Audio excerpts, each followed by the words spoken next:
श्री गुरुभ्यो नमः। हरि ओम।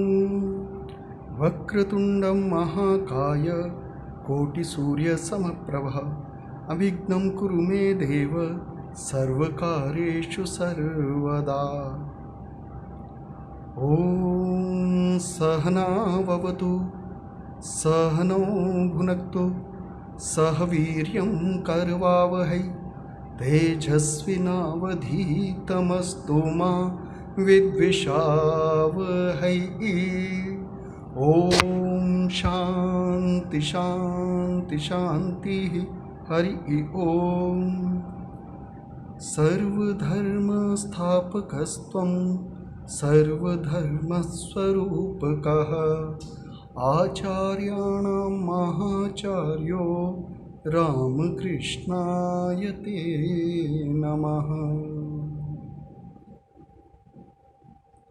श्रीनाथे जानकीनाथे अभेद परमात्मनि तथापि मम सर्वस्व राम कमल लोचन। ओम श्री राम चंद्राय नमः। ओम श्री सीता लक्ष्मण भरत शत्रुघ्न हनुमत समेत श्री रामचंद्र परब्रह्मणे नमः। हमिंग आ रही आवाज में।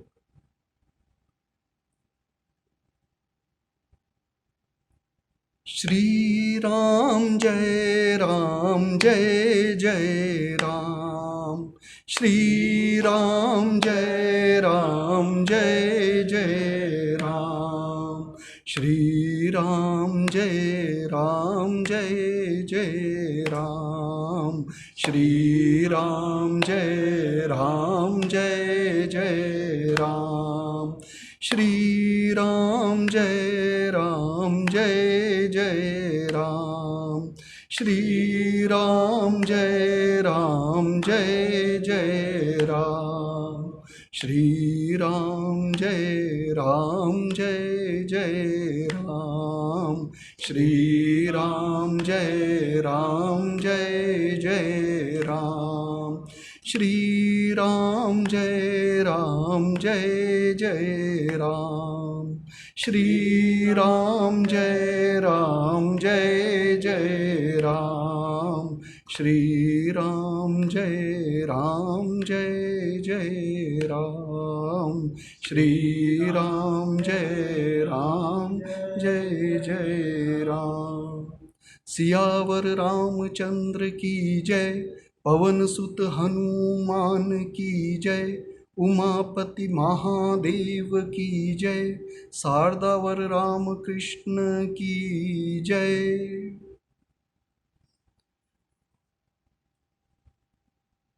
जैसा कि आपको विदित है, रामचरितमानस में आज जिस प्रसंग पर विचार करेंगे वो है शबरी जी की नवदा भक्ति।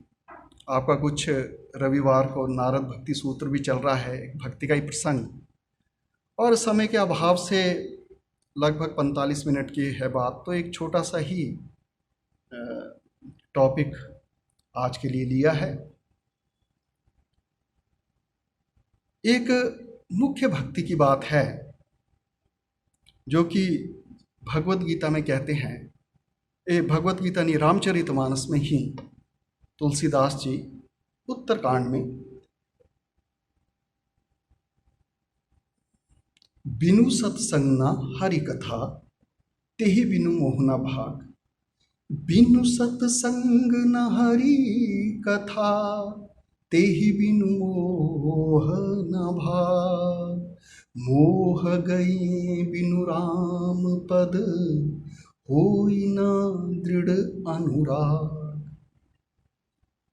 तुलसीदास जी कहते हैं, वास्तव में संदर्भ तो आता है कि यहाँ भगवान शंकर कह रहे हैं, पर तुलसी रामायण में जो उनके उनसे निकली तुलसीदास जी से, बिनु सत्संग न हरि कथा, कि जब तक सत्संग नहीं होता तब तक हरि कथा नहीं होती। जैसे कि आप जानते हैं कि हम कुछ ना कुछ तो करते ही हैं, कुछ ना कुछ प्रसंग चलता ही है, चुप तो रहते नहीं। पर यहाँ तुलसीदास जी का कहना है कि जब तक सत्संग नहीं होता तब तक भगवान की कथा नहीं होती।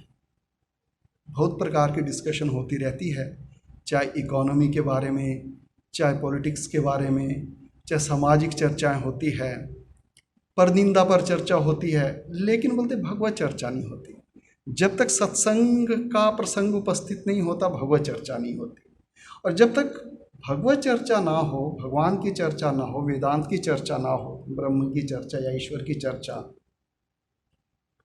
तब तक मोह नहीं जाता। तेहि बिनु मोह न भाग।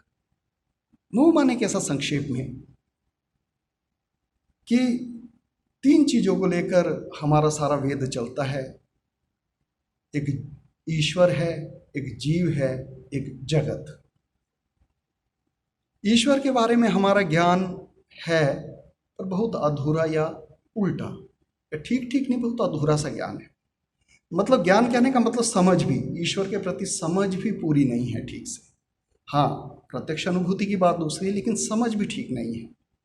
उसी प्रकार से अपने विषय में हम क्या हैं, इसके विषय में भी हम कुछ कुछ जानते हैं, कुछ उल्टा जानते हैं, पर उसकी समझ ठीक नहीं है, वास्तविक सम्यक समझ, कि जीव क्या है, हम क्या है, मैं कौन हूँ। और तीसरी चीज है जगत, ये जगत क्या है, इसके विषय में भी हमारी एक प्रकार की धारणा है, प्राय बिल्कुल उल्टी या अधूरी। तो इसी को ही मोह कहते हैं। मोह का अर्थ माने उलट जाना, है ना, सम्यक ज्ञान ना होना।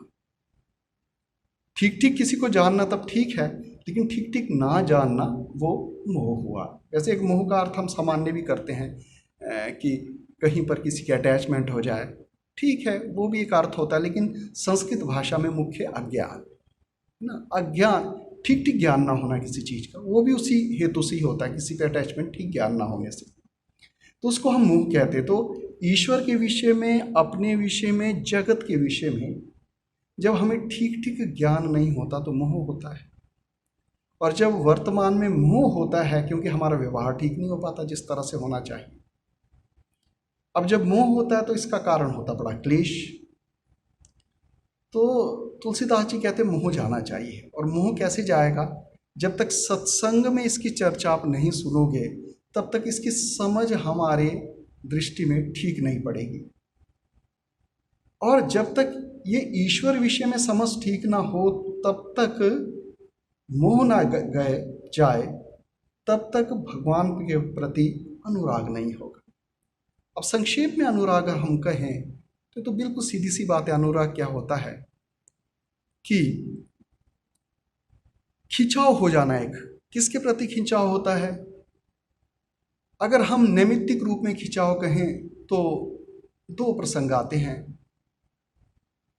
प्रत्येक व्यक्ति, मनुष्य, प्रत्येक व्यक्ति इस जीवन में आश्रय चाहता है, क्योंकि हमारा भविष्य अनिश्चित है। भविष्य में क्या होगा किसी को पता नहीं, अनसर्टिनिटी बिल्कुल है। और इसीलिए बड़े प्रकार का वह पोह मन में चलता है भविष्य को लेकर किसी भी संदर्भ में। तो एक चीज होती है कि मनुष्य क्या चाहता, आश्रय चाहता, कोई ऐसा पक्का आश्रय में रहो, शरीर इत्यादि या अपने धन संपत्ति या परिवार इत्यादि बहुत सारी समस्याएं। और दूसरी चीज जहां उसको सुख मिले। तो जो चीजें उसको चाहे सुख का आभास करा दे या थोड़ा सुख मिले, या जो चीज उसको आश्रय का आभास करा दे या थोड़ा सा आश्रय मिले, उस चीज के प्रति मन खींचता है। जिसे धन में दोनों चीजें देने की सामर्थ्य है। किसी के पास धन हो तो उसको उससे अपनी इच्छित वस्तुएं खरीदता है, इसलिए उसको सुख भी मिलता है। धन सीधे तो सुख नहीं देता, पर उस कारण से। और दूसरी चीज, उसको अपने जीवन के लिए कुछ आश्रय भी मिलता है उससे। तो इसलिए धन के प्रति बड़ा भारी एक खिंचाव हमारे जीवन में बना रहता है। तो यहाँ पर ये बोलते हैं, चाहे जितने मर्जी, चाहे कोई व्यक्ति हो, चाहे वस्तु हो, चाहे धन हो, हम देखते हैं जो चीज हमारे को सुख देता है उन्हीं से दुख भी पैदा होता है। जीवन के जितने मर्जी आश्रय हम जगत के ले लें, हम देखते हैं कि वो आश्रय पक्के नहीं होते, कहीं ना कहीं हिलते हैं। इसलिए पूर्ण रूप से हम उन पर निर्भर हो भी नहीं पाते। हाँ, निर्भर रहने के सिवाय कोई चारा भी नहीं, क्योंकि प्रत्यक्ष है वो आश्रय। पर दूसरे तरह से वो हिलते भी हैं, इसलिए थोड़ा थोड़ा भगवान का आश्रय भी लेते हैं। और हमारे संतों का ये अनुभव है, चाहे आप तुकाराम देख लो, मीराबाई देख लो, कहीं के भी संत देख लो, जिन्होंने भगवान का आश्रय लिया तो कैसी भी परिस्थिति हुई, विष का प्याला राणा जी ने भेजा, पीकर मीरा हासिर। तो वास्तव में अगर हम देखें कि किसी मनुष्य का मोह भागा कि नहीं, तो उसमें एक ही उसकी है कि भगवान पे अनुराग हुआ कि नहीं। और भगवान पे अनुराग माने कि कोई भगवान के भरोसे निश्चिंत रह सकता है कि नहीं। अब ठीक है, एकदम से ये निश्चिंतता नहीं आती, पहले हम थोड़ा थोड़ा आश्रय भगवान का लेते हैं, आज भी लेते हो। तो आप देखते हैं कि विकट परिस्थिति आती है और तब हमारे को भगवान से भली परिस्थिति सुलझे या ना सुलझे दूसरी बात है, परंतु हम देखते हैं कि अंतर जो भगवान का आश्रय लेते हैं उनको अंतर बल मिलता है और उस परिस्थिति से निपटने की क्षमता अंदर आती है और शांति से उस परिस्थिति को निपटा देता है। जैसे माँ शारदा होती, जिसको प्रार्थना करने की आदत पड़ गई भगवान से, उसके पास से समस्या ऐसी निकल जाती जैसे पुल के नीचे से जल।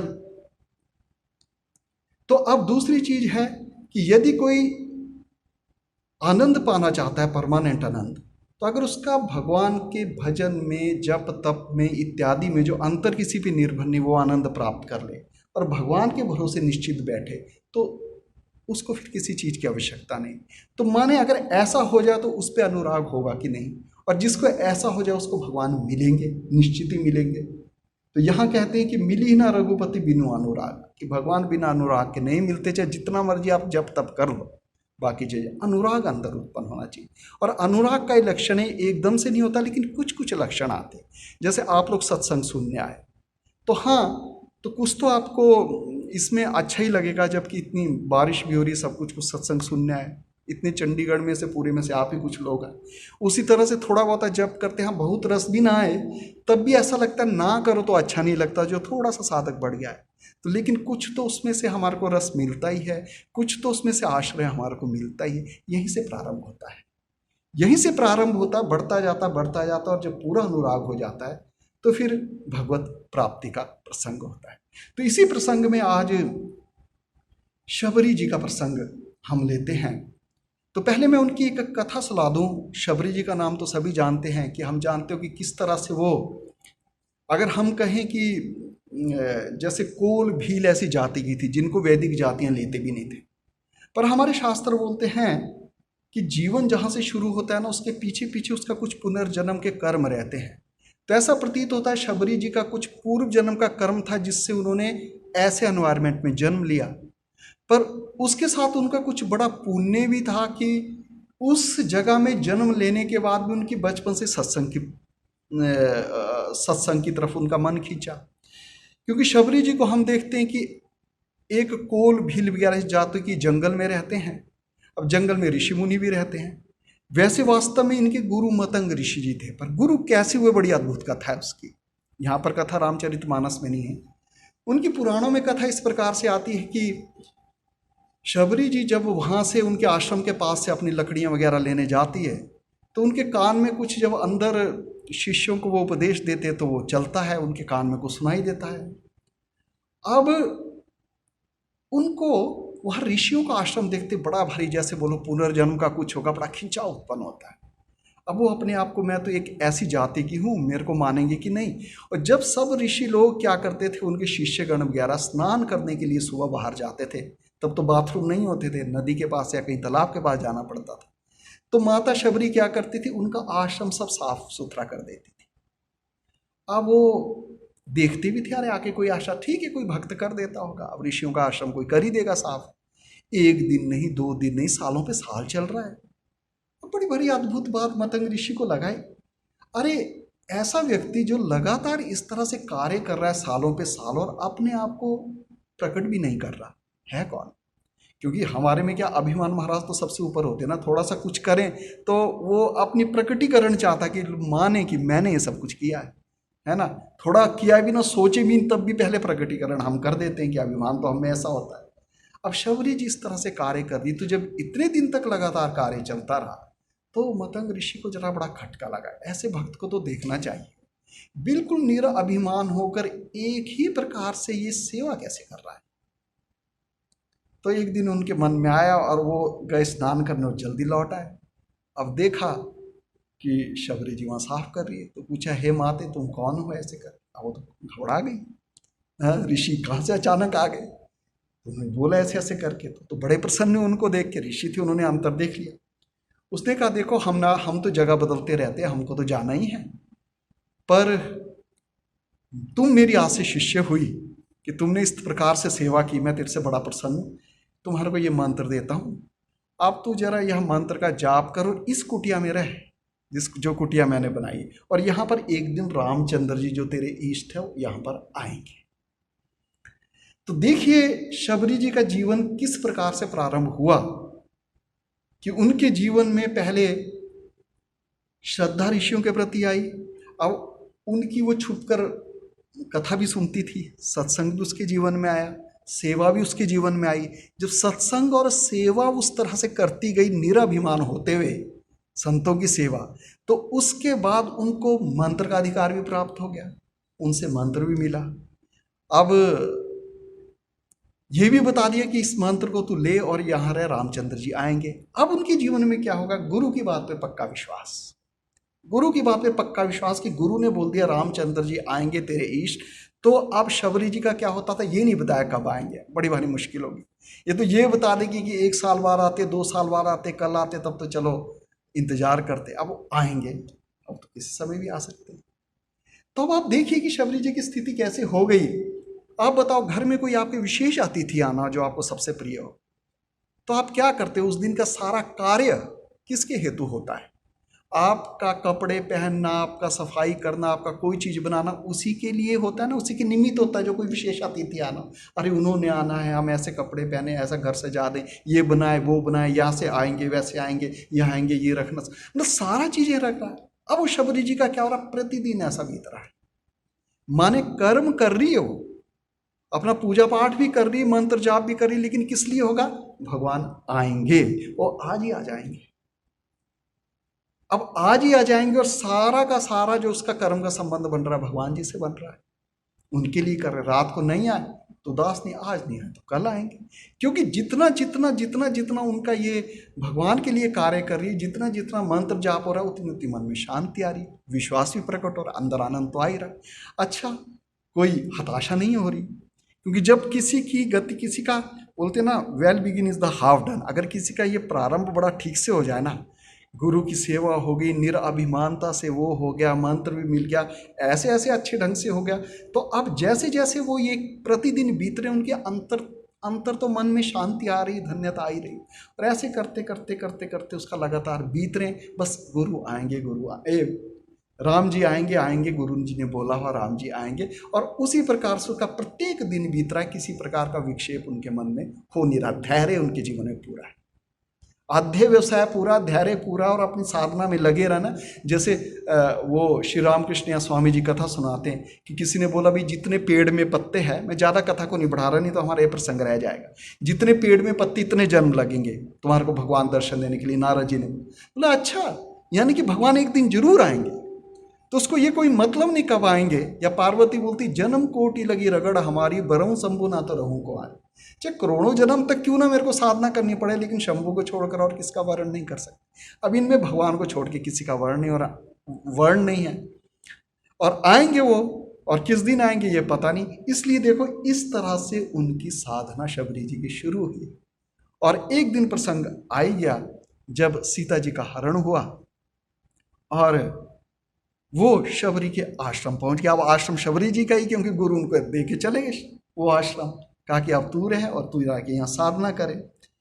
तब यहाँ पर से प्रसंग होता है कि भगवान वहाँ पर कुछ और संदर्भ, एक कबंध करने के बाद उनके घर, उनके शबरी के आश्रम में पग धारा।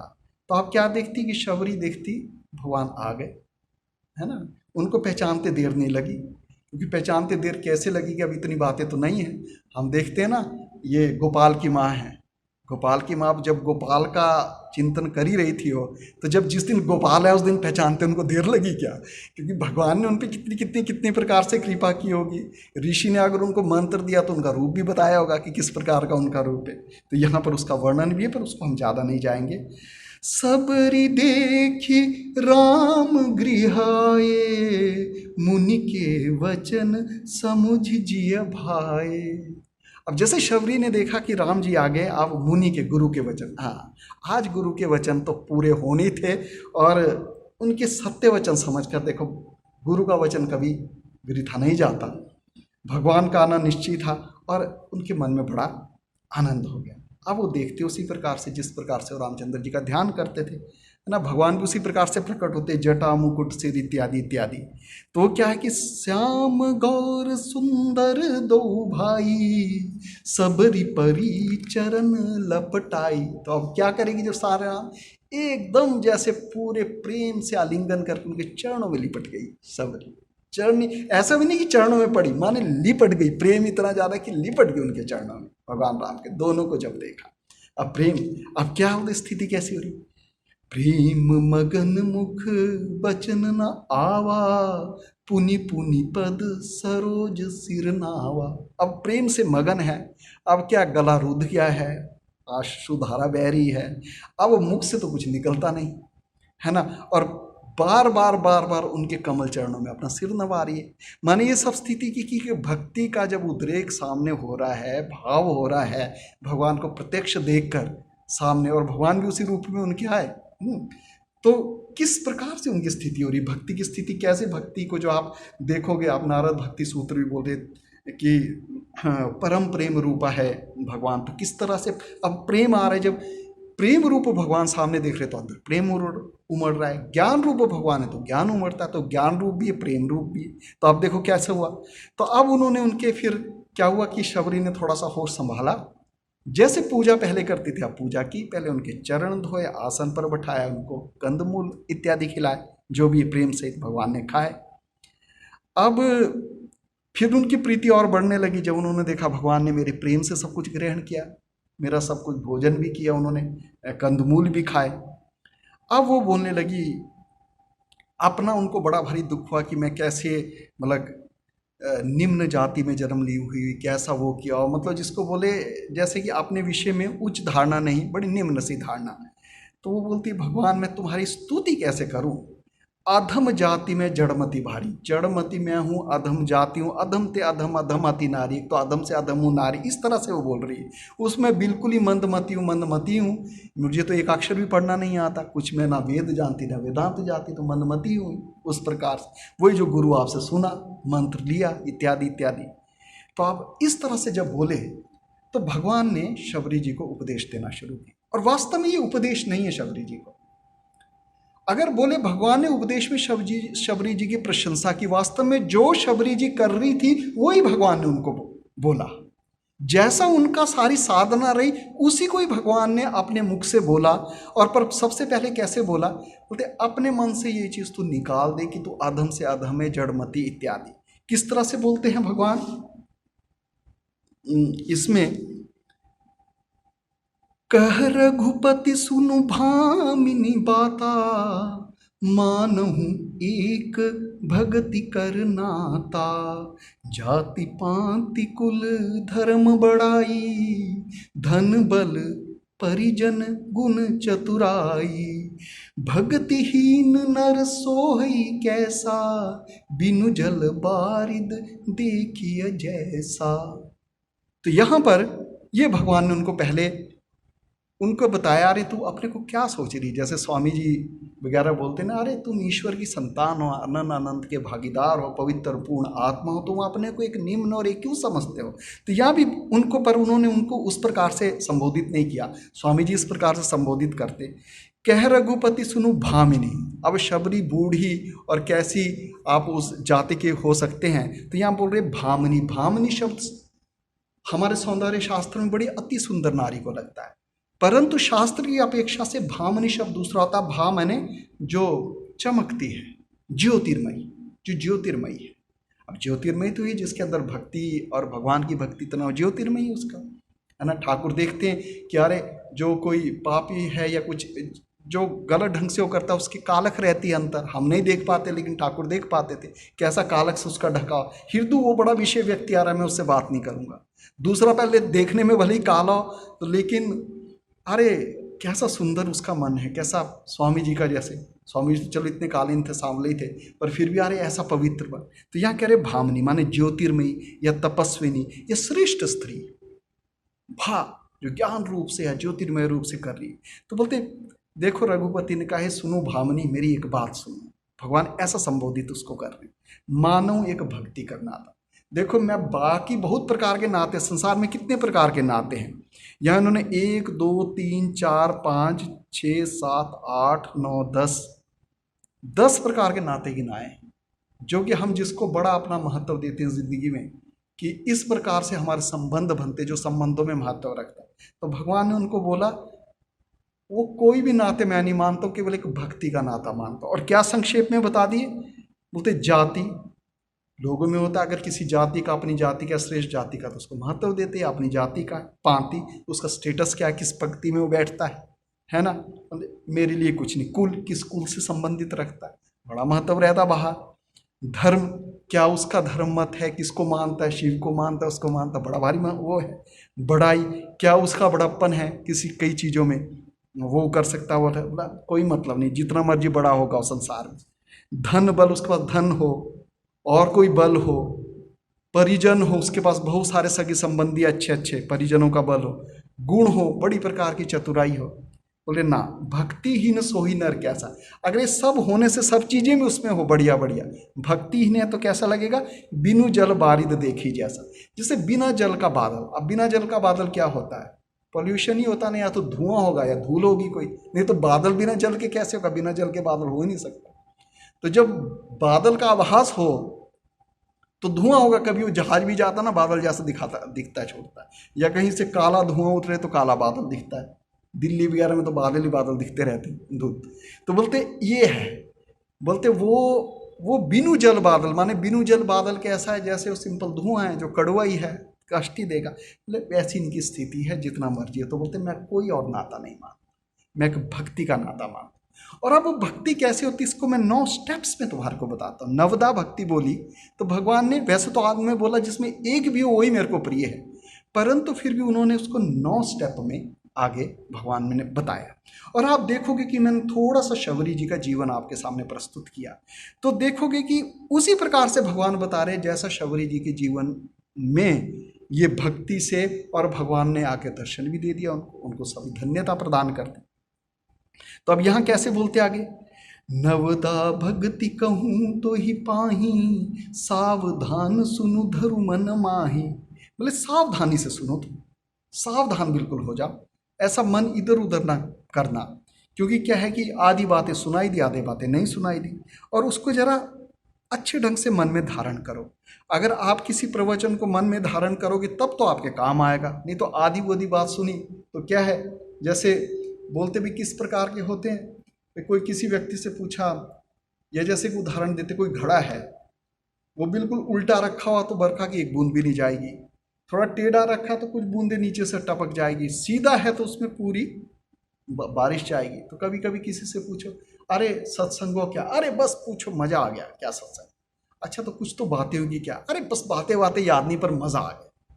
कोई 2-4 बातें बोल देगा, और कोई ऐसा होगा जो काफ़ी उसका पूरा का पूरा उसको कर लेगा। तो उसका मन किस तरफ है, किस तरह से सावधानी से और एकाग्रचित्त से सुन रहा है, उस पर सारा प्रभाव पड़ेगा, तो सत्संग का प्रभाव पड़ेगा। तो बोलिए देखो मैं सत्संग करवा रहा हूँ, पर बाद में क्या होगा कि वो भगवान उसको नवदा भक्ति कहेंगे, वो तो सारी चीज़ें हो ही गई है। कि मानो एक थोड़ा सा कोई चीज़ होती है, जैसे ठाकुर बोलते हैं ना, जो सिद्ध होते हैं उनका मानो सब कुछ ढका रहता है, जैसे फवारे, वो कुछ मिट्टी ढका, जैसे मिट्टी हटाते हो फवारा उठता है। तो अब शबरी तो तैयार ही है पूरे, और अंत में तो क्या करते हो, योग अग्नि में रामचंद्र जी को देखकर बोलते गुरु ने इतना ही बोला था मेरे को कि रामचंद्र जी के दर्शन होगी, इसके लिए रो, मैं इसीलिए रह रही थी, पर वो तो साधना ही कर रही थी, अनजाने में साधना उसकी चल रही थी कि रामचंद्र जी आएंगे उनको देखना। अब यहाँ पूर्ण होगी तो भगवान ने भी उनको पूर्ण गति दे दी, उनका शरीर का भी वो हो गया यहीं पर ही सब, वो तो चलो अंत में बात आती। अब हमें एक एक करके मैं संक्षेप में शुरू करूंगा, हमारे पास 15-20 मिनट है, ज़्यादा अधिक हम उसको कह नहीं पाएंगे। पर हाँ, आप सभी लोग सत्संग प्राय रेगुलरली सुनते हो, तो इतनी कोई कठिनाई भी नहीं है। तो प्रथम आ रही है उसमें, प्रथम भगति संतन कर संगा, दूसरी रति मम कथा प्रसंगा। बोले सबसे पहले क्या होता है कि किसी के जीवन में भक्ति आए तो सबसे पहले सत्संग, जिसकी बात हमने प्रारंभ में की, बिनु सत्संग न हारी कथा। और शबरी जी के जीवन में भी कि कैसे कैसे वो सत्संग करने लगी, किसी तरह से उनके संग में जाने लगी। मतंग ऋषि या उनके छुप छुप के जाती थी, पर किसी तरह से जाने लगी। तो प्रथम भगति संतन कर संगा, किसी तरह से उन्होंने संतन का आप संग करो। जैसे ठाकुर बोलते हैं कि भाई बीच बीच में आपको भक्त और संतों का संग करना पड़ेगा अगर आप भगवत प्राप्ति चाहते हो। मास्टर मास्टर शुरू में बोला, भगवत नाम कीर्तन भी बोला है, भगवान का नाम भी लेना, लेकिन सत्संग के पहले बोला, क्योंकि सत्संग ना किए बिना आपको ये सब चीजें बोध नहीं होगी। तो प्रथम भगति संतन कर संगा, और दूसरी रति मम कथा प्रसंगा। और दूसरी भक्ति कहाँ से शुरू होती है? संतों का संग तो बहुत करते हैं, पर कई संग तो करते हैं पर इधर उधर की बातें होती, कोई शांति तो मिलती है, पर भगवान की कथा में उनको रति होती है कि नहीं, उनमें उनको आनंद आता है कि नहीं, कि दूसरे प्रसंगों में आनंद आता है। संतों का संग करने से भी दूसरे प्रसंग आते हैं। कई लोग इतना ही होता है, अच्छा संतों का संग करो, क्यों करना, अच्छा बहुत सारी समस्या होती, ठीक हो जाएगी, उनकी थोड़ी सेवा कर दो, सेवा भी कर लेते। लेकिन कभी सत्संग भी कर लेते हैं, सत्संग में बैठ के, लेकिन कथा प्रसंग में कभी रुचि नहीं होती, उसके प्रति विवेक, कभी जिज्ञासा ही उत्पन्न नहीं होती उसके प्रति। हाँ चलो बैठ जाओ, पुण्य होगा, बैठ जाओ। अभी रामचरितमानस कहीं करो, भागवत करो तो बहुत लोग आ जाएंगे, इसलिए नहीं कि कोई जिज्ञासा उनके मन में होगी कि यहाँ पर करना। हाँ, वो कथा सुनने से कुछ पुण्य हो जाता है, कभी कभी ऐसा भी, हाँ कुछ तो होता ही है पुण्य, ऐसी तो बात नहीं, भगवान ने कहा हुआ, उनके शब्द कान में पड़े, पुण्य तो होता ही। लेकिन फिर वो भक्ति नहीं प्रकट होगी, उसमें पुण्य तो थोड़ा जरूर होगा कुछ है। तो यह दूसरी रति, अब भक्ति का जो प्रसंग आ रहा है कि भगवान पे खिंचाव, प्रेम और भगवत प्राप्ति करवाने वाली भक्ति जो मिलेगी, मोक्ष दिलवाने वाली भक्ति कैसे। जबकि दूसरे स्टेप में क्या होगा, दूसरी रति मम कथा प्रसंग, आपको वेदांत में, भगवान की कथा में, वेदांत सारा भगवान की कथा है, चाहे ब्रह्म की कथा बोलो, चाहे लीला की कथा बोलो, चाहे नित्य की कथा बोलो, ब्रह्म नित्य की कथा है, वो सब चीजें वेदांत या पुराणों में लीला कथा है, सब चीजें भगवान की कथा है। दूसरी रति मम कथा प्रसंग, कि दूसरी भक्ति क्या हुई कि मेरी कथा प्रसंग, तब उसको कथा में रस आने लगे। शुरू शुरू में भले ऐसे ही बैठ गया, फिर आनंद आने लगेगा, चिंतन करने लगेगा, तो दूसरों को भी सुनाने लगेगा। देखो, या विभिन्न प्रकार की जो घर में या हमारे व्यवहारिक जीवन में परिस्थितियां आती, उसके अनुसार उसमें सोचने लगेगा, अपने मन को उसके अनुसार परिवर्तन करने लगेगा, भगवान का सहारा देके सब चीजें उसमें आने लगेगा कथा सुनने से। तो जब ये सब आने लगेगा तब क्या हो जाएगा, तब पहले तो संतों का संग कर रहा है, संत से बैठे या संत समुदाय से बैठे, फिर उन्हीं संतों में से उसको कोई गुरु मिल जाएगा। अब उसको आएगा नहीं, अब जरा थोड़ा आगे बढ़ना चाहिए, दीक्षा वीक्षा हो जाए तो अच्छा है कि कोई गुरु मिल जाए जिससे आगे। तो तीसरी कैसी, गुरु पद पंकज सेवा, तीसरी भक्ति अमान, चौथी भगति मम गुण गण करई कपट तजिगान। तो अब क्या आ गए, यहाँ दो, एक पूरा वो दोहा था, इसमें भगवान ने दो स्टेप आगे के बता दिए। गुरु पद पंकज, कि गुरु के चरणों की सेवा अमान होकर, अभिमान करके नहीं, जैसे हम शबरी जी में देखते हैं सेवा करती है, और सेवा करते ही नहीं होता कि चरण पकड़ लेने किसी तरह से। गुरु गृह की सेवा भी सेवा होती है, और गुरु पद एक दूसरा भी बोलते हैं कि गुरु जो कहते हैं ना, जो शब्द कहते, पद शब्द होता है, उसके अनुसार जो अपने जीवन को करे उसको भी गुरु पद बोलते हैं। जैसे आप लोगों ने दीक्षा दी तो गुरु ने कुछ आपको इंस्ट्रक्शन दी है, तो इसका अर्थ यही नहीं होता, इसको भी कहते कि जो गुरु ने जैसा कहा उस प्रकार से भी सेवा करना, उस प्रकार से उसका सेवन करना, तो उसमें आ जाता। वो भी गुरु की सेवा ही होती कि उसने गुरु के वाक्य को इधर से उधर नहीं जाने दिया, एकदम उन्होंने गुरु के वाक्य को श्रद्धापूर्वक धारण किया और उसी के अनुसार चलने लगे। तो ये जरूरी नहीं होता कि गुरु पास बैठ के उनके आप चरण दबाते रहो, लेग पुलिंग करते रहो कि यही एकमात्र चरण सेवा हुई, लेकिन किसी भी प्रकार से आप अपना सेवादान देते हैं और गुरु के अनुसार चलते हैं, सभी चीजें इसमें आती हैं। तो गुरु पद पंकज सेवा, तीसरी भक्ति अमान और अभिमान रहित होकर। हाँ, अपने आप को ज़्यादा बढ़ा चढ़ा कर नहीं कि हम लोगों की नज़र में आए, गुरु के आसपास रहेंगे तो लोग मानेंगे, नहीं, एकदम जैसे निराभिमानता से, क्योंकि सारे आध्यात्मिक जीवन में हमारा इस अभिमान को ही कम करना है। यही शरणागति में आएगा, नहीं तो शरणागति भगवान पे कभी हो ही नहीं पाएगी। और अभिमान जी ऐसे जो बड़ी कठिनाई से जाते हैं, ठाकुर बोल ही देते कि साधु का भी सब कुछ चल जाता है पर साधु होने का अभिमान नहीं चलता। मतलब कहने का तात्पर्य सभी के लिए अभिमान बड़ा मुश्किल है। और यही एक चीज़ अभिमान है कि प्रारंभ से ही हमारे को ध्यान रखना है कि सेवा से ये कि अभिमान हमारा ये जरा धीरे धीरे धीरे धीरे धीरे धीरे टूटता जाए, तभी अंत समय भी हमारे बड़े बड़े अभिमान टूटेंगे। तो चौथी भक्ति मम गुणगन करी कपट तजी गान। अब वो क्या करने लगता है कि जब इस तरह से गुरु के पास आने लगता है ना, किसी को मन से गुरु स्वीकार कर लेता है, तो उसके अनुसार आप क्या करता, उनके मम गुणगन, भगवान बोल रहे हैं कि मेरे गुणों का वो गान करने लगता है।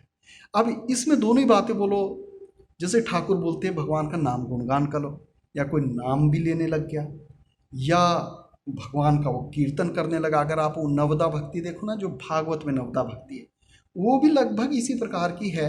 यहाँ 9 स्टेप एक प्रकार के, पर लगभग मिलते ही, अंत भी वही है, प्रारंभ भी वही है। तो उसके प्रारंभ में कैसे आता है, प्रारंभ में श्रवण आता है।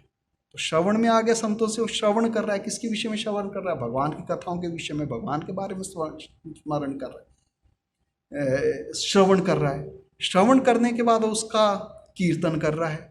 अब भगवान के जो उसने गुण सुने उनको वो गा रहा है, उसका गायन कर रहा है या चिंतन कर रहा है। जैसे ठाकुर बोलते भगवान का नाम गुणगान का गायन करो, है ना, कोई गायन। अब क्या है कि ये परंपरा आजकल बड़ा अद्भुत सा लगता है। मैं संक्षेप में कह दूं कि ये परंपरा प्राय निकल ही गई। ये नई सभ्यता ने हमारे जीवन से परंपरा निकाल दी। आज भी आप हिमाचल में कांगड़ा क्षेत्र में जाओगे ना, तो वहाँ की महिलाओं को देखना कैसा वो संकीर्तन करती है। और ऐसा नहीं कि प्रत्येक महिला संकीर्तन करना जानती, प्रत्येक महिला। जब मैं वो बग्गा आश्रम में या कितनी भी जगह कांगड़ा में गया, तो महिलाएं इकट्ठी हो जाएगी, तो जो सबसे अच्छा गाएगी वो लीड कर लेगी, लेकिन प्रत्येक ही वहां पर उसको करेगी और सुंदर सुंदर बजाए। तो और आप देखोगे कि उसमें मैंने मतलब उस दृष्टि से भी देखा जो कि लगभग सबका राग लगभग एक ही, राग एक ही है लेकिन धुनें अलग अलग है, और ताल भी एक ही है, लेकिन अंदर भाव और धुनें तो बिल्कुल अलग अलग है। और इस प्रकार से कि जो बड़े सरलता से गाए जा सकते, जिसने बचपन से उसका अभ्यास किया। और वो मेरे को तो बड़ा आश्चर्य होता है कि शिमला में एक बारी कांगड़ा का ही परिवार था, नवरात्रों में सत्संग पे बुला दिया कि स्वामी जी आप हमारे घर में आके थोड़ा रामचरितमानस करो 1-2 दिन। तो निश्चित हुआ गए, तो देखा नवरात्र तो चल रहे, पर उनका प्रतिदिन ही उनके घर में वो 4-5 लेडी, 5-7 लेडीज इकट्ठी हो रही है, और उनका 1 घंटे पूरा कीर्तन चल रहा है। ढोलकी बजा रही और कीर्तन, क्या सुंदर कीर्तन कर रही। और वो ये रामचरितमानस में से जो वो है ना हनुमान जी वाला प्रसंग, सुंदरकांड, वो भी गा रही है। तो सबको अनाउंस कर दिया कल हम सुंदरकांड गाएंगे। स्वामी जी आप कितने बजे आएंगे, तो हम पहले समाप्त कर देंगे। मैं 15 मिनट पहले पहुंचा। अरे क्या सुंदरकांड चल रहा है, क्या गायन चल रहा है, इतना मधुर गायन चल रहा है कि पूछो मत। कितने 5-7 लेडीज है, अपने रिलेटिव्स को ही आके सामने बैठी, वहां का तो कोई बैठता नहीं शिमला में, कांगड़े के सब। मतलब एक बात बता रहा हूँ। तो और हम देखते हैं कि श्री रामकृष्ण भी ऐसे ही कर रहे हैं। बचपन में वो महिलाएं उनसे गाना सुन रही हैं, और वो लोग भी लगभग, तो मुझे लगता है ये कभी परंपरा भारत में ही थी, लेकिन ये धीरे धीरे नई परंपरा में आजकल डेक बजाते बचपन से, वो सब करते। आज हमारी वो क्षमता ही खत्म होगी कि हम बचपन से इस तरह का गायन कर पाए। और हम तो जानते हैं कि हमारे भारत में म्यूजिक माने पहले कैसे आएगा कि उसमें भगवान की उसका गायक, चाहे फोक म्यूजिक हो चाहे कुछ हो, उसमें भगवान का ही गायन। लेकिन ये सारी नई सभ्यता ने शायद बिगाड़ दिया। और ये बड़ा स्वाभाविक था कि ये भजन कीर्तन करना, हम पुराणों में भी इसमें बोलते कि भगवान का ताली बजा बजा के भजन, जैसे ठाकुर बोलते हैं ना भगवान का नाम राम कृष्ण जय कृष्ण, या उनके गुणगान करो तो वो सारे पाप रूपी पंछी भाग जाते। तो मुख्य बात इसी की है, चाहे उसमें स्तुति करो, चाहे उनका नाम का गान करो। स्तुति होती उसमें, या भगवान के गुण होते, स्तुति होती कि भगवान के गुण भगवान को कहना। प्रार्थना भी होती है भजनों में, हम प्रार्थना करते हैं, कई प्रकार प्रार्थना होती है, जैसे मीरा प्रार्थना करती, स्तुति भी करते, अंत में प्रार्थना भी करते। इन सबको मिला के ये गुणगानों का गान होता है, जैसे हम यहाँ करते। परंतु यहाँ तो एक उस तरह से हो रहा है, पर आदमी घर में बैठ के एकांत में अकेले ताली बजा बजा के ये सब कर, दूसरे भी करे तो बोलते ऐसा करना उसका शुरू हो जाएगा, क्योंकि उस सत्संग में उसको आदत पड़ जाएगी, गुरु के पास आने लगेगा, सब करने लग जाएगा। तो बोलते अब क्या हो जाएगा, इस तरह से करते करते गुरु से मंत्र मिल जाएगा। और तब क्या, चाहे मंत्र मिल भी गया, पर मंत्र मिलने के बाद भी मंत्र को दृढ़ करने में तो टाइम ही लगता है। तो अगली भक्ति बोलते पांचवी भक्ति से विशेष साधना शुरू हो जाती है। इससे पहले साधना आपको एक जगह पर अपने आप को सेटल करना, आपकी स्वाभाविक गति है कि आप में जो गुण है उस तरह से जगहों की सेवा कर लो, जिस तरह से गुण है आदमी कर सकता है, वहाँ बैठ जाओ, सत्संग कर लो थोड़ा सा, और फिर गुरु की इच्छा प्रकट कर लो उस प्रकार से कि गुरु आए हमारे जीवन। अब यहाँ से क्या होगा, मंत्र जाप मम दृढ़ विश्वासा, पंचम भजन जो वेद प्रकाशा। मतलब जैसे वेद में प्रकाशित किया हुआ ना, ये बोलते पांचवा भजन उस तरह से करना। उसमें क्या हुआ कि मंत्र का जाप करना और मुझ पर दृढ़ विश्वास रखना। मुझ पर भगवान की बात करें, भगवान कि मेरे पर दृढ़ विश्वास रखें। अरे ये मंत्र है, नाम और नामी अलग नहीं है, और मंत्र से कुछ भी हो सकता है। अब इस पे बोलने लग जाऊं तो आज का दिन, अभी तो हमारे पास 10 मिनट बाकी है, पूरा ही निकल जाएगा। क्योंकि तुलसीदास जी ने इस मंत्र और नाम पर बड़ी भारी वो किया हुआ कि ताकि श्रद्धा कैसे बैठे। संक्षेप में तुलसीदास जी ने बता दिया, ऐसी कोई समस्या, ऐसी कोई चीज आध्यात्मिक जीवन की ना हो जो मंत्र जाप या भगवान के नाम के जाप से नहीं हो सकती। वैसे तो बहुत कालिक उपाय है, उपाय बहुत प्रकार के हैं, पर बोलते कलयुग में कोई दूसरा उपाय दिखता नहीं। इस चीज को पक्का कर दिया उन्होंने, दूसरी बातें। और हमारे शास्त्र लगभग बोलते, ठाकुर भी बोलते आजकल नारदीय भक्ति, नारदीय वो, क्योंकि दूसरी चीज होती नहीं। कहाँ कोई वो योग करेगा, कहाँ कोई ज्ञान करेगा, इस प्रकार। तो उसमें 3 बातें बोल दी कि कोई तो बिल्कुल विरक्त है, जिसको संसार से वैराग्य हो गया हो, और वो नाम जप करता है या मंत्र का जप करता है, तो उसको तो ब्रह्म ज्ञान हो जाएगा। ऐसी उसमें चौपाटी है ना। और दूसरी मैं पूरी नहीं बोलूंगा, लेकिन फिर उसकी एक एक एक्सप्लेनेशन में टाइम हो जाता। दूसरी तो तुलसीदास बोलते अच्छा तुम मेरी बात पे विश्वास नहीं करोगे, जरा करके तो देख लो। फिर उन्होंने 2 और लक्षण बताए, जिसके जीवन में बड़ा भारी दुख जा रहा है, अब जरा जप करके देखो, वो मीटे ही कुसंकट हो ही सुखारी। आपका कुसंकट बीत जाता, आप सुख होते, अंतरा आपके मन बैठ जा। करो तो सही, माँ बोलती बोलती जप करो तो सही, ऐसी कौन सी समस्या जो नहीं जाती है ना। और तीसरा, चलो उसको वैराग्य नहीं हुआ है पर साधक है, तो बोले कोई सिद्धि मिल जाएगी उसको। अगर क्योंकि वैराग्य नहीं हुआ इसलिए कुछ संसार को चाहेगा, जब से पहले मन में होगा तो जो चाहेगा, और साधक बहुत है तो जो चाहेगा उसको वो मिल जाएगा। मतलब कहने का तात्पर्य कि मंत्र कुछ भी कर सकता है। नाम ले तो भव सिंधु सुखाई, बोलते इतना समझ लो कि नाम लेने से भव सिंधु सूख जाता है। तो उस तरह तो यहाँ पर बोल रहे, लेकिन उसमें विश्वास दृढ़ होना चाहिए। ऐसे नहीं पता नहीं होगा कि नहीं, बोल दिया पता नहीं। ये मंत्र मेरे को पूरे ब्रह्म ज्ञान तक ले जाएगा, जो गुरु ने मेरे को दिया हुआ। इस पे मंत्र जाप, उसका जाप दृढ़ता से करो, मम दृढ़ विश्वास, और मेरे पर बिल्कुल विश्वास रखकर इस पर। पंचम भजन जो वेद प्रकाशा, जैसे वेदों में बताया, वहाँ तो चलो ओम शब्द और भी वही प्रकार के हैं, वेदों में कई प्रकार की बातें आती हैं। तो यहाँ पर 5 है। अब जब ऐसा मंत्र जप करेगा तो उसके जीवन में क्या आएगा, देखो देखो जैसे वेदांत अब उसके जीवन में उतरने लगा। वेदों की बात बोल दी ना, तो अब वेदांत उतरने लगा। कैसे, छठे स्टेप में क्या होगा, छठ तमशील विरति बहुकर्मा, निरत निरंतर सज्जन धर्मा। अब छठी स्टेज पर उसके क्या आ गया, जब मंत्र जाप करने लगा तो उसके मन में संयम आने लगा। दम शील, उसके मतलब इंद्रिय और मन नियंत्रण में आने लगे। शील आचरण माने शालीनता, और शील आने लगा, सद्गुणों का विकास होने लगा उसके मन में, है ना।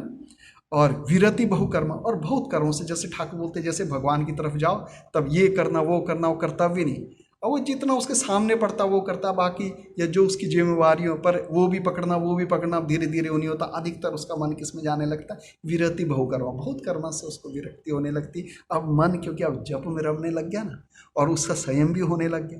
तो भले हमारे जीवन में हो सकता है कई जन्मों में आए, पर देखो स्टेप आप देखो कि कितने किस तरह से देखा कि किस तरह से एक मतलब प्रारंभ से होते हुए अंत तक 9वें स्टेज पर कैसे पहुंचता है, है ना। निरत निरंतर सज्जन धर्म। अब सज्जन का अर्थ एक हम जेंटलमैन उसमें करते हैं, उस प्रकार से नहीं है। सत्य जन, जो सत्य का आश्रय लेकर रहते जन, वो अब वो सत्य जनों वाले धर्म को अपने जीवन में लाता है। धर्म तो बड़े प्रकार के, गृहस्थ धर्म भी चाहो गृहस्थ धर्म में, लेकिन जो सज्जन लोग करते हैं, जैसे आर्य लोग जो करते हैं, जैसे उसमें ना आर्य जुष्टम स्वर्गम कीर्ति। आर्य दृष्टि क्या है? आर्य दृष्टि वही दृष्टि होती है जो भगवान को या परम सत्य को लक्ष्य रख की दृष्टि होती है कि मेरे जीवन का लक्ष्य यही है। तो जिस भी स्टेज पर मैं हूँ तो अपने जीवन के लक्ष्य को चलूंगा और जो इस लक्ष्य से विपरीत उन चीज़ों को छोड़ूंगा। तो इसलिए सत्य का आश्रय लेकर जो जन चलते हैं, उन्हीं की धर्म का और निरंतर उसमें लगा रहता है, अपनी अपनी तरह से, अपने अपने अनुसार, अपनी अपनी व्यवस्था के अनुसार लगा। उसका पैटर्न कोई भी हो सकता है जीवन का, चाहे साधु पैटर्न भी हो सकता है, उसका गृहस्थ भी हो सकता है। तो छठ में आप देखो आने लग गए ना, शम दम वगैरह आप सब चीज़ें आने लग गई उसमें, उस तरह से शुरू। अब सातवें में क्या होगा, बोलते ऐसा करते करते जब उसके कर्म वगैरह धीरे कम होते जाएंगे और मंत्र में होता जाएगा, यहाँ से तो असली साधना शुरू हुई। सातवां सम्मोहिमय जग देखा। अब सातवें में क्या आता है, वो सब जगह वो देखता है कि सबके भीतर भगवान ही। अब क्योंकि क्या होता है, जैसे जैसे उसका संयम होने लगता है ना, उसके राग द्वेष निकलते जाते हैं संसार से, और जैसे राग द्वेष निकलते जाते तो अब उसका पहले तो क्या होता है, जहाँ राग होता है उसके प्रति खिंचाव उत्पन्न होता है ना, जहाँ मोह होता है उसके प्रति खिंचाव उत्पन्न होता है, किसी पे अटैचमेंट, और जहाँ से उसको दुख कष्ट मिला उसके प्रति उसको द्वेष उत्पन्न होता है, उसको थोड़ा सा मन में खराब भी लगता है जो भी। लेकिन अब यहाँ पर उसको क्या होगा, अब वो जैसे उसने सत्संग सुना, चिंतन किया, सबके भीतर भगवान ही है। अब वो भक्ति का पथ क्या है कि एक बोलते भक्ति और ज्ञान में क्या पथ है, एक संत बोलते वो सिंपल है, 99 में एक को जोड़ना भक्ति है। बोले 99 में एक को जोड़ना माने 99 को स्वीकार कर लेता, सब जगह भगवान ही है और मैं क्या हूँ, क्योंकि अभी शरीर से संबंध है, मैं भगवान का दास हूँ, मैं भगवान का संतान हूँ। पर सब चीज़ें, सबके भीतर कण कण में भगवान विराजमान है, जो हो रहा है भगवान की इच्छा से हो रहा है, राम जी की इच्छा से। सब जगह सब बुरे में भी हो, अच्छे में भी हो, राम जी की इच्छा, ऐसा करके उसमें आ जाता है। तो जब वो सबको सब जगह ही भगवान की स्वीकृति उसके भीतर हो जाएगी तो अपने आप कहाँ बचेगा, है ना। आप ऐसा बर्फ का टुकड़ा ले लो जो बाहर पड़ा हो, समुद्र के बीच फेंक दिया, चारों तरफ पानी, तो बर्फ का टुकड़ा कहाँ मिलेगा, वो उसी में मिल जाएगा ना। तो यहाँ ऐसा होता है कि 99 को जब कर लिया तो एक को स्वीकृति, जो अपने आप भी फिर बाद में वो भगवान में ही वो हो जाता है, भगवान में रम जाता। लाली मेरे लाल की जित देखूं तित लाल, लाल ही देखकर मैं चली, मैं भी हो गई लाल। तो ऐसी उसकी स्थिति हो जाती। तो यहाँ पर सातवां सम्मोहिमय जग, कि भगवान से जग व्याप्त है, इस चीज को व्यवहार में रख पाता है ना, इस चीज को व्यवहार में रख पाता है, क्योंकि उसके राग द्वेष जितने निकले तो फिर भगवान तो सब जगह है ही, राग द्वेष तो हमारे को इसमें विरोध उत्पन्न करते। अब आठवां क्या हो गया, आठवां जथा लाभ संतोष। अब उसको जो उसको जिंदगी में है उसमें वो संतोष कर लेता है, उसको कुछ नहीं, सपने हूँ नहीं देखी पर दोष, और वो कभी किसी के दोष देखता ही नहीं। सातवां सम्मोही आ गया, दोनों चीजें मानो सातवां आठवीं भक्ति को साथ ही ले, ये दोनों चीजें उसमें डेवलप हो जाए। सब जगह भगवान को देखना और किसी के दोष नहीं देखना, आएंगे नहीं उसमें दोष में, सब जगह जब भगवान को देख रहा है। और जथा लाभ संतोष है, जो लाभ उसमें संतोष। कई प्रकार की कहानी होती है भगवान की निर्भरता की। एक कहानी मेरे को बड़ी पसंद आती है, मैं कई बार उसको सुनाता हूँ कि एक ऐसी विधवा महिला थी, बूढ़ी महिला, जो भगवान पे निर्भर रहती, लेकिन किसी समय बड़ा कष्ट आ रहा था, बड़ा कष्ट, खाने को नहीं मिल रहा था। और एक सेठ रहता था पड़ोस में जो बड़ा जलता था। कई लोग होते हैं जो नास्तिक, जो इनसे जलते हैं, जो भगवान का भजन करते, बोलते हर समय आनंद में रहती है, आप देखो इसको कितनी मुश्किल हो रही है, अब मैं इससे मनवाऊंगा कि भगवान ही शैतान ही सब कुछ होता है। तो अपने मुनीम को बोलते इसका घर सामान से भर दे, सारा अच्छे अच्छे सामान से इसका घर भर दे, जो भी इसकी जरूरत है। और जब ये पूछेगी किसने भेजा, तो तूने बोलना तेरे कान्हा ने नहीं भेजा, तेरे शैतान ने भेजा है, तेरे कृष्ण ने नहीं भेजा, तेरे भगवान ने नहीं भेजा, शैतान ने भेजा। तो अब वो मुनीम जी ने जैसा आदेश तक कर दिया, वो बैठी रही, देखो मुनीम जी आओ, देख रही, घर भर दे रही। अब मुनीम जी सोचे कुछ पूछेगी, कुछ नहीं पूछी, मुनीम जी जाने लगे, उसने कुछ नहीं पूछा। अब मुनीम से रहा नहीं गया, क्योंकि उसने तो उत्तर देना जो सेठ ने बोला, तो सेठ का नौकर है। उसने बोला माई तुमने पूछा नहीं किसने भिजवाया? तो बोलती पूछना क्या है, जब मेरे कान्हा ने मदद करवानी तो वो शैतान से भी करवा देगी। तो सबके भीतर मदद करा तो शैतान से भी करना, अब शैतान भेज दिया, वैसे तो कुछ देने वाला नहीं, ऐसे दिलवा दी उससे। तो अब ये कथा होती है कि देखो कि ये 8वीं स्टेज में जता लाभ संतोष है, वैसे नहीं था तब भी संतोष में थी, अब उसने भर दिया तो भी उसका कोई मोह नहीं उत्पन्न हुआ, है ना। तो उसको भगवान की कृपा से आया कि भगवान ने भिजवाया, किसी से पता लग गया होगा, भगवान ने बात बता दी होगी। जो भी है, सपने नहीं देखी परदोषा, कहीं वो दोष देखता ही नहीं।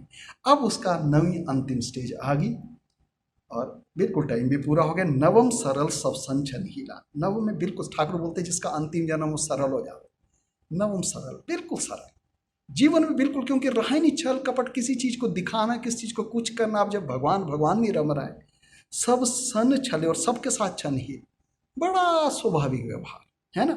मम भरोस ही हर्षण, हमेशा मेरे भरोस पर निश्चिंत रहता, ना उसको किसी सुख में हर्ष होता, ना किसी दुख में उसको विषाद होता। तो अब यहां पर ही भक्ति को खत्म कर देते हैं। पर मैं अब एक चीज बोलूंगा, भगवत गीता के 10वें अध्याय में भगवान बता रहे हैं, कई बार मैंने बोला इस बात की, कई बार चर्चा हुई। 10वें अध्याय में भगवान क्या बोलते हैं, क्या बोलते हैं, अहम सर्वस्य प्रभव मत्त सर्व प्रवर्तते इति मत्वा भजन्ते माम बुधा भाव समन्विता, ऐसा कर, जो कि मेरे से सब कुछ उत्पन्न हुआ, मेरे से ही हो रहा है, सब जगह मैं ही व्याप्त हूँ, ऐसा जानता है, वो मेरे को ही भजन करता है ना, मेरी बात करता है, ऐसी करता, सब कुछ करता। तो ऐसे भक्त का क्या करता हूँ, तो क्या अज्ञानी रहेगा? बोले नहीं, मैं उसको ज्ञान देता। तो इसलिए भक्ति में यहीं पर छोड़ दिया जाता है जब भगवान पे निर्भर हो जाता है, क्योंकि बाकी काम भगवान करते हैं। वही खुद बोलते हैं, अरे जो तू है वही तो मैं हूँ। पहले तो उसको बताया तू मेरा अंश, तू दास, फिर उससे भगवान खुद ही बताया कि तू मेरा अंश। बोलते भगवान अपने आप उसको ज्ञान देगी, उसको कोई जरूरत नहीं है, वो तो बस भगवान को छोड़ के कुछ नहीं जाना। तो इस तरह से यहाँ पर अंत कर दिया और भगवान बोल रहे हैं अगर नव में से किसी का एक भी हो जाए, कोई कहीं से शुरू करता, कोई कहीं से शुरू, तो बोलते वो भी मेरे को प्रिय बड़ा, उसके जीवन में भी सारी भक्ति धीरे धीरे कभी आ जाएगी। तो ये हमारा एक छोटा सा एक शबरी का प्रसंग था। तो आज हम रामचंद्र जी से भगवान से यही प्रार्थना करें कि हमारे जीवन में भी इस प्रकार की भक्ति आए जो हमें भगवान से मिला दे और एक हमारा जीवन को धन्य कर दे। श्री राम जय राम, जय जय राम, श्री राम जय राम, जय जय राम, श्री राम जय राम, जय जय राम, श्री राम जय राम, जय जय राम। सियावर रामचंद्र की जय, पवन सुत हनुमान की जय, उमापति महादेव की जय, शारदावर राम कृष्ण की जय। ओम शांति शांति शांति, हरि ओम तत्सत। श्री राम कृष्णार्पणमस्तु।